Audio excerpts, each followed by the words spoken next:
Üçüncü dərsimizdən davam edirik. Bu dərsdə əsas market iştirakçıları, yəni qiymət kimlərin iştirakı ilə hərəkət edir, bunları öyrənəcəksiniz. Burada nisbətən yazılanlar özüm, yəni ki, bir də əziyyət çəkib əlinə yazmamışam. Yəni burada yazılanların əksəriyyəti AI generateddir.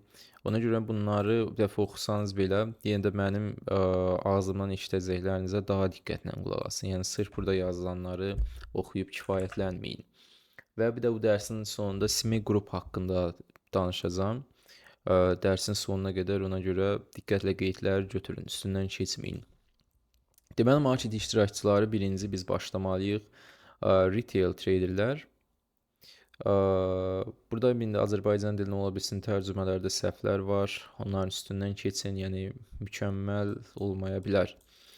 Retail traderlər, yəni belə deyim, gündəlik özü, yəni ki, non-professional olan, yəni professional olmayan, sadəcə qrafik necəsə hardansa tapıb aça bilən, hansısa bir yanaşmanı tətbiq edən və beləcə müstəqil formada kapitalı ilə, öz kapitalı ilə necəsə nəsə qazanmağa çalışanlardır. Belə ən dildə belə deyə bilərəm. Kiçikdilər, ümumi marketdəki retaillərin təşkil elədiyi həcm 5%-dir. Yəni retaillər o qədər də böyük təsir alınacaq bir şey deyil. O ki, belə bir deyim yaranır yeni başlayanların arasında.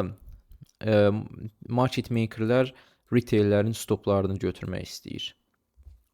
Elə bir deyim tamamilə axmaqlıqdır. Elə bir şey mümkün deyil, yoxdur. Retail traderlər 5% həcmi təşkil eləyir, heç bir hərəkətə belə təsir eləyə bilmirlər. O qədər də yəni vacib əhəmiyyətli iştirakçılar deyil. Yəni o qədər də çox belə böyük likvidlik də yaratmırlar. Əksəriyyət yəni ki, retail traderlərin əmrləri heç birbaşa exchange-ə getmir. Məsəl üçün bir broker var, brokerla bir-birinə qarşı trade edir. Yəni traderlər itirsə, broker qazanır. Trader qazansa, çıxartmaq istəsə qazancını broker itirir. Ona görə də brokerlar arxa fonda müxtəlif alqoritmlər tətbiq edirlər ki, scam brokerlar əsasda ki, necəsə qazanmaq ehtimalını azaltsın bu traderin. Və pul çıxarışı etmək istəyəndə onu göndərirlər ki, belə etibarlı görünsün, trader daha çox pul yatıra bilsin və traderlər daha çox güvənirlər ki, rahat çıxarda bilirəm, daha çox şey eləyim. Amma onların arxa fonda istifadə etdikləri, nə elədiklərini yaxşı bilirlər ki, mümkün qədər daha çox bu industrinin yeni başlayanlarından istifadə eləsinlər. Onsuz da ki, itirəcək, onsuz da ki, yeni başlayıb, yeni başlayan bir trader onlar üçün qızıl deməkdir. Neysə, bu kimi şeylərdən irəlidə danışarıq. Sonra növbəti şeyə keçək, institutional traderlər. Deməli, institutional traderlər deyəndə artıq bir növ, bunlar market maker deyil, xeyl. Institutional trader demək market maker deyil. Və institutional traderlər, belə düşünün, bir dənə şirkətdir, bir dənə institutiondur. Burada da gəlirlər, məsələn, işləməyə. Kompüterin qarşısına keçirlər, işləyirlər. Məsələn, baxın, bir növ belə başa düşün. Necəsə əmrləri qulaq asırlar, birlikdə nəsə düşünürlər. Niyə yaxud da nəsə, bu binanın arxa yüzündə nələr baş verir bilmirik. Amma bunlar maaş alır. Bunlar həmin institutiondan maaş alır. Yəni özləri öz kapitalı ilə trade eləmirlər. İllik də ortalama 150 min dollarlıq maaş alırlar. Yəni institutional trader deyəndə onlar milyonçu sayılmır və yaxud da marketin bir növ anasını ağladan sayılmır. Onlar da sadəcə maaşçı işçilərdir ki, gəlirlər belə kostyum şalvar geyinirlər, üzlərini qırxırlar, özlərinə sərgə verirlər, gəlib kompüterin qarşısına keçirlər. Bu məsəl üçün qabağında olan terminaldır, Bloomberg terminaldır, klaviaturası fərqli olur. Nəysə, yəni ümumi olaraq belə. Bunların əsas məqsədləri necədir? Məsəl üçün bunlar kimlər ola bilər? Məsələn, banklar, hedge fondları. Yəni bank işçisi milyonçudurmu? Xeyr. Hedge fondları, yəni hedge fund. Bunlar işçiləri milyonçudurmu? Xeyr. Bunların məqsədi tamam başqadır. Hedging eləmək nədir? Bunlarda irəlidə danışarıq. Şirkətlərdir, investisiya fondlarıdır. high frequency trading botlarıdır, alqoritmlərdir. Bunlar nə işə yarayır, birazdan danışacağam. Böyük həcmdə əməliyyatlar aparırlar və yəni necə deyim, bunların əlləri çatan dataya retail traderlərin əli çatmır. Yəni onların əli çatan yerlər, məsələn bu Bloomberg terminalında gördükləri data, qlobal baş verən proseslər, hardan nə qədər qızıl çıxdı, haradan nə qədər neft çıxdı, nə qədər neft satıldı, peş görüntülərini izləyirlər. Yəni bunların əllərinə çatan data heç bir retail, yəni yataq otağında oturub trade edən bir traderin əlinə çatmır. Sonra başqa danışa bilərik market makerlər haqqında. Bu market maker kimdir? Market maker stop ovlamağa çalışan, sənin 5 dollarlıq stopunu vurmağa çalışan biri deyil. Yəni market maker ümumiyyətlə sənin o bura stop qoymağın ona maraqlı deyil. Qiymət ora gedib sənin stopunu götürsə belə onlar qazanmırlar. Market maker sadəcə olaraq nədən qazanır? Alıcı və satıcı arasında araçıdır, yəni aracılıq rolunu üstlənir və arada olan qiymət fərqindən qazanırlar. Yəni məsəl üçün necə? Satıcıdan 1 qəpik, hələ ki çox şeyə girmirəm spreadə filan, sadəcə indi sadə dildə izah edirəm. Satıcıdan məsəl üçün 1 qəpik ucuz alıb da alıcıya aradakı o 1 qəpik qədər baha satması, bax oradakı bir əməliyyatdakı o 1 qəpik bunun qazancıdır market makerin və nəyi təmin edirlər market makerlər? Bir növ belə başa düşün. Likvidlik nədir? Yəni ki, yuxarı qiymətdə alış əmrləri doldururlar, aşağı qiymətdənsə satış, yəni daha doğrusu yuxarı qiymətdən satış əmrləri doldururlar, aşağı qiymətdən də alış əmrləri doldururlar. Sadəcə marketdə bir növ likvidlik təmin edirlər. Məsəl üçün bir iştirakçı almaq istəyir, artıq satan var, market maker orada limit əmri var, onunla əmrini doldura bilərsən. Və yaxud da satmaq istəyirsən, ucuz qiymətdən alan var. Bir növ marketdə alıcı və satıcı tərəfi hər tərəfdə olur, likvidlik təmin edirlər. Likvidlikdir və sair şeylər. Çalışdığım qədər terminal hələ ki az istifadə edirəm. Nəzərə alıram ki, 3-cü dərsdir. Yəni biraz sadə şəkildə başa düşün deyə. Məsəl üçün nədir? Market maker belə düşün. Satıcıdan 10 dollar, yəni daha doğrusu 10 dollara alır, alıcıya biraz daha baha qiymətə təklif edir, daha baha qiymətə biraz da satır. Məsəl üçün 50 sent onun orada qazancıdır. Yəni alıcıdan satıcı var idi əvvəl, seller, yəni satıcı. Satıcı brokera deyək ki, yəni daha doğrusu market makerə satdı. Market maker burada alıcı rolunu üstlənirdi. Yəni ki, satıcının satacaq bir alıcısı var idi, market maker. Sonra market maker həmin əmri götürür də üstündə çox az bir fərqlə, çox az 10 dollar 50 sentə satış əmri çıxardır. Ondan bizə damızı yuxarıda, həmin onda bir başqa alıcı gəlir alır.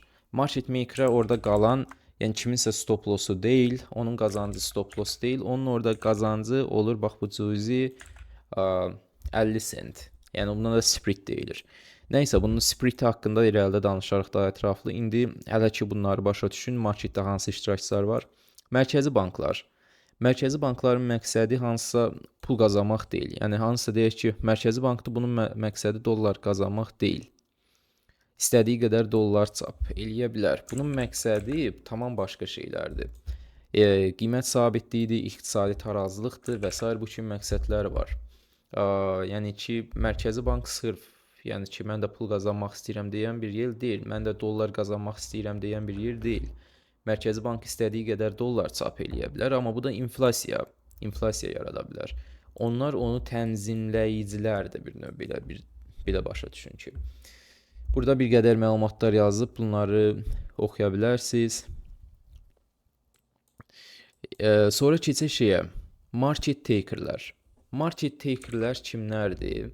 Hansı ki market maker likvidliyi yaratdı da, hər tərəfində alıcı və satıcı kimi rol oynadı. Bunların istifadə etdiyi alqoritmlərə high frequency trading, yəni HFT deyilir. Yəni bunlar necədir? Mikrosaniyələr içərisində yuxarı və aşağı daimi əmrlərlə dolu saxlayır. Yəni o qədər sürətli yenilənir ki, qiymət bir damcı hərəkət elədi, yenidən alış və satış əmrləri doldurur. Qiymət bir damcı hərəkət elədi, yenidən alış və satış əmrləri doldurur. Hər birində çox cüzi miqdarlar qazanır. Beləcə bunlar da üst-üstə toplananda onun böyük qazancı olur artıq. Ya bunun qazancı statistik olaraq onsuz da qarantidir market maker'ın. Amma siz market maker kimi trade edə bilərsinizmi? Təbii ki, xeyr. Təbii ki, xeyr. O qədər sizin əlinizdə şey yoxdur. Yəni necə deyim, o hansısa bir yəni yoxdur. Hələ ki o şey yoxdur. İrəlidə ola bilər bəli, amma ki bir gündəlik trader olaraq, bir bedroom trader olaraq siz market maker kimi trade edə bilməzsiniz. High frequency trading, yəni HFT rolunda o şey eləyə bilməzsiniz. Onun botunla işləyə bilməzsiniz. Onların istifadə etdiyi sistemlər, superkomputerlər, yəni o qədər sürətlə yeniləyir ki, əmrləri sürətlə yenidən yəni bazarı hər tərəfə doldurur. Yuxarı qiymətlərdən, aşağı qiymətlərdən alıcı kimi, yuxarı qiymətlərdən satıcı kimi. Bu çox sürətlə olur. Bu çox o qədər sürətlə olur və onların istifadə etdiyi serverlər və s. onlar sizin əlinizdə yoxdur. Hətta belə bir şey də eşitmişdim ki, onlar exchange-ə yaxınlıqda olur. Yəni deyək ki, məsəl üçün SIME burdadır, Chicago Mercantile Exchange. Bunlar çalışırlar ki, bura daha yaxın olsunlar ki, yəni nə qədər bağlantı kiçik olsa, məsafə qısa olsa, o qədər sürətlə əmrləri doldura bilərlər. Market taker isə o adamlara deyilir ki, market taker likvidliyi istehlak eləsin. Məsələn deyək ki, bu hissədən passiv likvidlik var idi. Kimsə məsəl üçün hələ də burada böyük satış əmrləri var. Bu DOM haqqında çox girirəm, burada onu başa düşməyəcəksiniz. Onun üçün çalışıram ki, ən qısa dildə izah edeyim. Market maker kimdir? Elə başa düşün ki, hələ də satmayıb. Nə alandı, nə şey yox, belə başa düşün də. Deyək ki, burada bir şey alma var. Mən birinci order flow dərslərində almadan izah eləmişdim. Ona görə bunu da ondan izah eləyəcəm ki, sadə başa düşün. Deyək ki, bir qab belə alma var. Bunun qiyməti 1 kiloqramı 5 dollardan burada qoyub da burada qarşısında gözləyir ki, gəlsin kimsə bu almanı alsın. Bax, bu market makerdir. Market maker. Market taker kimdir bəs? Market taker da bazara gəlib almanı bu adamdan alan, götürən yəni. Yəni bu yuxarıda almanı 5 manata, yəni 5 dollara satan market maker idi. Passivdir, sadəcə orada oturub gözləyir. Market taker isə bunu aqressiv şəkildə gəlib market maker'ın yaratdığı alma olan likvidliyi götürən, alan, yəni istehlak edən. Sadəcə market maker satan olmalı deyil, eyni zamanda alan da ola bilər. Məsələn üçün deyək ki, market maker bu dəfə satmır. Sadəcə boğazından bir dənə yaxasından tabela asıb, burada yazıb ki, 5 dollardan bu qədər alma almaq istəyirəm. Bu da eyni zamanda passivdir, durur burada. Və kimsə burada market taker əlində alma gətirir, bunu, yəni alma alış likvidliyini yaradana satır. Likvidliyi, yəni alış likvidliyini. Yəni burada alış likvidliyini yaradan market maker'ın yaratdığı alış likvidliyini istehlak edir. Ən sadə dildə ümid edirəm ki, başa düşdünüz. Yəni market maker şey yaradır, yəni necə deyim, bir niyyət, yəni bir necə deyim, bir ya satır, passiv şəkildə oturur, baha qiymətdən satır və yaxud da ucuz qiymətdən alıcılar gözləyir. Bu aqressivlər isə, yəni bir necə deyim, birbaşa gəlib onların likvidliyini istehlak edənlərə market taker deyilir. Market order vasitəsilə dərhal icra olunan alış və satış tərəfləridir. Yəni bunlar gözləmir. Əlində alma var, alan kimdir? Aha, buradakı market maker alır. Alma almaq istəyirəm, satan kimdir? Hə, buradakı satır. Yəni bir növ elə başa düşün ki, passivdir. Yəni orada oturur, gözləyir. Bu buradakı almaları sata bilər də, bilməz də. Bu burada əlində tabela asmışdı ki, bu qədər alıram ucuz qiymətdən. Bu ala da bilər, ala bilməz də. Yəni bu bilmir ki, hələ də ona satan olacaq bu qiymətdən, yoxsa olmayacaq. Bu da eyni zamanda bilmir ki, bu qiymətdən ondan alan olacaq, yoxsa olmayacaq. Yəni pasiv tərəf belə başa düşün ki, market makerdir. Market taker da odur ki, aqressiv tərəf. Yəni birbaşa gözləmədən bazara girir, birbaşa hansı qiymətdən olursa olsun satır, hansı qiymətdən olursa olsun alır. Hələ ki belə sadə dildə izah elədim. Order book-a keçəndə, footprint-ə keçəndə bunları tam ətraflı şey eləyərik. Market takerlər balaca bir fee ödəyir. Taker fee ödəyirlər. Yəni bu nədir? Əməliyyata girəndə hansı ki o balaca split deyim, necə deyim? Məsəl üçün nə qədər? Deyək ki, bu qiymətə alırdı da, eyni zamanda ona əlavə bir fee ödəyir. Yəni bunun qazancı o olmur. Bunun qazancı bunun itkisi olmur. Bunun, yəni market makerlərin qazancı o aradakı balaca fərqdir. O arada balaca bayaq danışdım burada. Hansı ki birindən alır, satıcıdan biraz daha qiymətdən alıcıya yenidən satır. Və onun orada balaca bir fərq qalır. Onun oradakı qazancı odur. Bu long short pozisiyalarında bunu daha ətraflı, daha məntiqi üsulda izah edəcəm. Yəni ki, shorta girən eyni zamanda hardasa almalıdır. Longa girənsə eyni zamanda hardasa satmalıdır. Yəni ömür boyu pozisiyanı saxlaya bilməz. Gecə boyunca da saxlaması üçün margin tələbləri çox pro-firmdə gecə də saxlaya bilmir. Market bağlananda əməliyyat da bağlanır. Yəni qısası odur ki, yəni bir dənə burada longa girdinsə, long və short haqqında danışacağam, yəni o haqqda hamısını qatmayın bir-birinə. Nəysə, belə sadəcə iştirakçıları başa düşün bu dərsdə kifayətdir. Yəni ümumi burada nə izah elədim? Yəni marketdə, yəni bildiyiniz kimi, əvvəldə inandığınız kimi kimsə sizin stopunuzu güdmür. Hər bir iştirakçının məqsədi fərqlidir, qazancı fərqlidir. Yəni longa girib, yəni bütün market iştirakçıları burada longa girib də, məsələn buradan alıb da yuxarıda satıb qazanmır. Marketdəki tək qazanc yolu o deyil.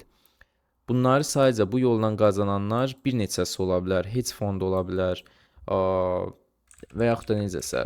Amma ki, məsəl üçün market makerlər alıb satıb, yəni ki, necə deyim, o long açıb da sonra longu bağlayıb, short açıb sonra shortu bağlayıb, yəni o üsulla qazanmır.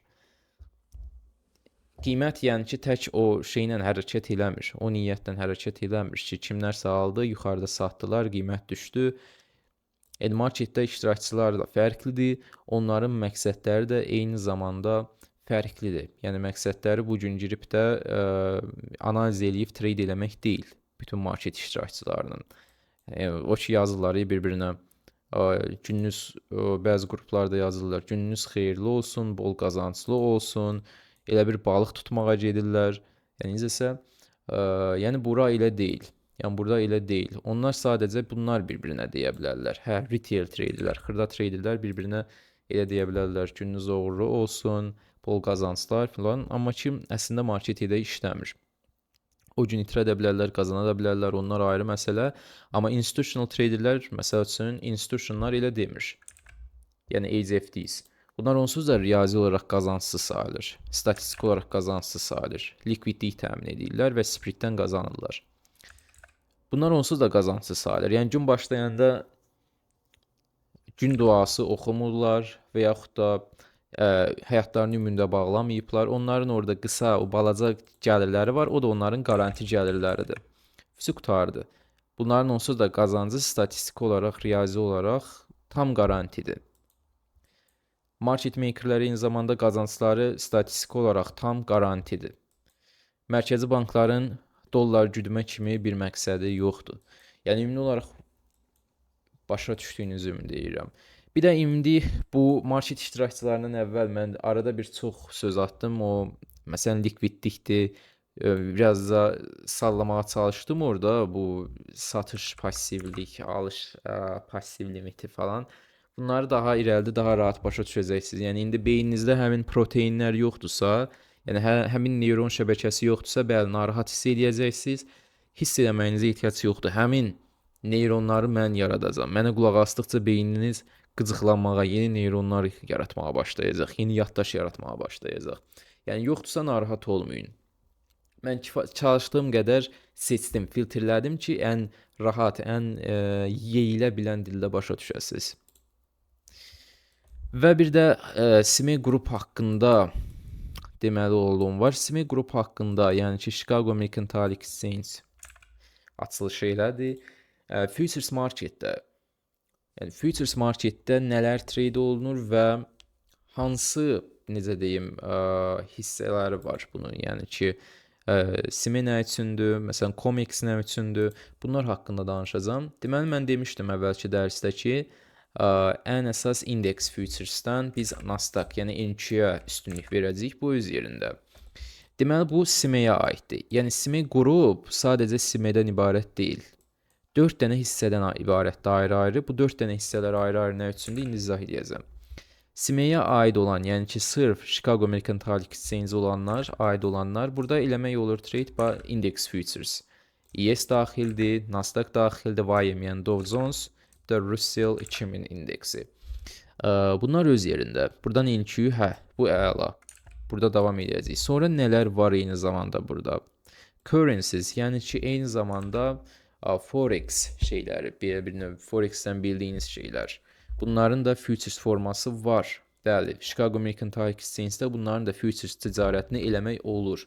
Amma niyə olmaz yenə də? Çünki bunlar Forex üçün likvidlik providerları çoxdur. Sadəcə Chicago Mercantile Exchange-in verdiyi data feed-i, yəni necə deyim, onun datası kifayət deyil, biz order flow-u başa düşək, icra olunmuş toplam əmrləri başa düşək, hərracı başa düşək, o kifayət eləməyəcək. Qiymət hərəkətləri də çox, yəni necə deyim, keyfiyyətsiz olacaq bunların. Amma eyni zamanda bunların da futures forması var. Məsəl üçün 6E Euronun futuresidir indeks. Bunları məsəl üçün mən belə göstərim də indi qrafikdə. İndi burada gördüyünüz kimi məsəl üçün Euronun futures forması necədir? Yəni Euro USD falan yazmırsınız. 6, daha doğrusu bizə də gözləyin. Baxın, burada futures hissəsini seçəndə görürsünüz. Sadəcə futures aid olanlar. Qarşısında CME, yəni CME-nin verdiyi data feed-lə işləyir deməkdir. Məsələn girdiniz, baxın bu Euronun futures formasıdır. Sonra British Pound, yəni bunların sırf burada göstərilənlərin, yəni eyni zamanda futures forması da var. Interest rates, bunlar da eyni zamanda futures ticarəti mümkündür və 2 dənə də kriptonun eyni zamanda futures, yəni CME marketdə onlar da listeləyiblər. Bir Bitcoin-i, bir də ki Ethereum. Bir də ki, əlavə olaraq bir neçə şey də eyni zamanda CME-də, yəni ki, sırf trade eləmək olur. Yəni datasını verir. Lean Hogs, bilmirəm nədir, Live Cattle, yəni ki, canlı malqara, yəni canlı şey, necə deyim, heyvanlar, yəni heyvan belə başa düşün. Məsələn, girək bura Live Cattle Futures. Bunun qabağında buynuz şəkli var. Yəni buynuzlu inək başı şəkli var, CME datasını verir. Bu da Live Cattle-ın qrafikidir. Eyni zamanda Futures marketdə trade eləmək olur. Milk Futures, südü də eyni zamanda CME-də trade eləmək olur. Baxaq görək, Milk Futures. Baxın, eyni zamanda var. Süd butulkası işarəsi var. Class 3 Milk Futures var. Qurudulmuş südün futuresi var. Nəm qəribə futuresləri var. Sonra keçək hansı hissədən ibarətdir eyni zamanda CME Group? CBOT. Bu köhnədir, amma yenə də CME Group'un tərkibindədir hal-hazırda. Chicago Board of Trade. Agriculture Products. Bunlar nələrdir? Yəni necə deyim, fermerlərin məhsulları. Yəni belə başa düşün ki, elə başa düşün də agriculture. Bizim dilimizdə tam olaraq o sözün qarşılığını bilmirəm, amma belə təsərrüfat məhsulları, əslində elə bir şey, təsərrüfat məhsulları. Corn, qarğıdalı, məsələn qarğıdalının futuresi var burada. Corn futures. Baxın, CBOT, qarşısına fikir verin. CBOT, Chicago Board of Trade. CBOT verir datasını. Wheat, qarğıdalının futuresi var. Bəs deyə bilərsiniz ki, bunlar nə üçündür? Bunlar niyə var? Yəni futures versiyası niyə qarğıdalının futuresini trade eləmək olur? Baxın, burada görürsünüz nə qədər CBOT-un verdiyi data var və corn, yəni qarğıdalının, yəni daha doğrusu buğdanın burada şeyləri var. Müxtəlif bu Kanada buğdası var, məsəl üçün Chicago buğdası və s. Spring wheat, yaz buğdası, yəni nəsə bunlar fərqli şeylərdir. Bunlar nələrdir? Tamam, yaxşı. Niyə buğdanın futuresi olsun? Məsəl üçün deyək ki, bir il elə gəlir ki, məsələn buğda əkən fermerlər istəyir ki, yəni ki, özlərini qarantiləsin, birdən buğdaları sata bilməzlər. Yəni zərərə gedər. Yəni o qədər də keyfiyyətli bir il olmayacaq bu il buğda üçün nə edirlər? Gedirlər də məsəl üçün short, yəni və daha doğrusu deyək ki, sell kontrakt. Kontrakt nədir? Futures kontraktları. Yəni bu kontrakt odur ki, ola bilər həm qalxanda qazanasan, həm də düşəndə qazanasan. Yəni yəni ki, o buğdanın dəyəri düşsə belə, sən itirməyəsən, məhsulunu sata bilməyəsən belə, sən orada yenə də qazanclı çıxasan, özünü qarantiləyəsən. Həmin o futures kontraktlar da ki, məsələn bunun üçündür ki, buğdanı əvvəlcədən eləyə bilir. Yəni futures daha baha qiymətdən indidən sata bilir. Sonra dəyəri düşsə belə pul itirməmiş olur orada. Sonra baxaq görək ki, nə var? Soybeans var. Məsələn rice var, düyünün futuresi var. Gəlib baxsanız görürsünüz ki, rough rice, yəni bərk düyü futuresi Sibot verir eyni zamanda datasını. Sonra tamam, Sibot'da neler var? 30 illik bond futuresi var. 10 illik, 5 illik və 2 illik xəzinənin not futuresləri var. Bunlar da eyni zamanda Sibot'a daxildir. Ondan sonra New York Mercantile Exchange hissəsi var. SME qrupun burada nələrdir? Enerjilərin futuresi. Yəni bir növ enerji mənbələri. Bir də başa düşün ki, neftdir, natural qazdır, isidici qazdır, qazolindir. Nəysə bu kimi şeylərin də eyni zamanda futures trade demək olur. Crude oil, məsələn CL əvvəlki dərsdə dediyim kimi CL yazsanız baxın görürsünüz neft damcısı işarəsi çıxır. New York Mercantile Exchange qarşı tərəfində onun datasını verən odur. Natural qaz, təbii qaz NG bunun datasını da eyni zamanda New York Mercantile Exchange verir. Sonra keçək növbətiyə və sonuncu olaraq gəlir COMEX, Commodity Exchange. Burada nələrdir? Əsas metallar, yəni COMEX daxil olan şeylər burada datasını verir. Sadəcə metalların, qızılın simvolu məsələn C yazılır şeydə, XAU yazılmır yəni. Gold futures, görürsünüz COMEX. Yəni əsas market budur. Əsas mərkəzləşdirilmiş futures market budur. Orada XAU yazsanız, məsələn bilirsiniz ki, hər kəs burada gold futures bir dənə budur da, COMEX verir datasını. Əsas olan budur. Amma siz məsələn XAU yazanda nə çıxır? Forex tərəfə baxsanız, yəni bu tərəfə baxsanız, görərsiniz ki, data verənlərin sayı bitmir. Siz bunun hansına baxmalısınız, tamam. Hər birində qiymət fərqlidir, hər birində volume datası fərqlidir. Ona görə də bir şey ortalığa çıxartmaq olmaz. Ona görə sadəcə tək tənzimlənən market, peşəkarların istifadə etdiyi market, futures marketi və yaxud da options marketdir. Options marketdə binary options yox, bunu təkrar deyirəm. Silver, məsəl üçün copper, platinum, məsəl üçün futures marketə qayıdaq. Burada yenə copper yazsaq görərsiniz ki, COMEX-in verdiyi copper futures çıxır. Mis. Nəysə, başqa bir də ki, buradakı əsas metallar da ki, COMEX-ə daxildir. Yəni görürsünüz də, bütün hər şeyi trade eləmək olur. Ağlınıza nə gəlirsə, gəlsin, onun necəsə trade eləməyin bir yolu var burada. Yəni istər bəzi kriptolar olsun, bəzi şeylər olsun, necə deyim, valyutalar, əsas indekslər, yəni əsas biz bunlara fokus oluruq. Sonra yeyilən şeylər qarğıdalıdır, düyüdür və s.